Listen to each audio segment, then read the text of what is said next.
दे दे सरपंच साहब हाथ में डर लागी रे कहीं हाँ ये सावरिया सेठ तो कई मकान નું કામ ચલાવવાનો વિચાર છે કોણ थलाड़ोंगा ने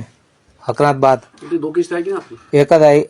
25 री आई 40 री आई दो आई है हाँ है नहीं हाँ चलो मैं कल भेज दूं इन्हें को हाँ। तीसरी फिर कर दूं हमारा मकान काम चला हकरा कतरा आवेगा देखो 25 एक आई गया हाँ। 40 दो आई जाएगा हाँ एक 5 आई गया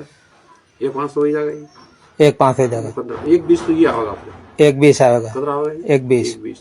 और 15-16 हजार रुपये ये आवेगा मास्टर पे हाँ तो ये मजदूर नाम देना पड़ेगा आपने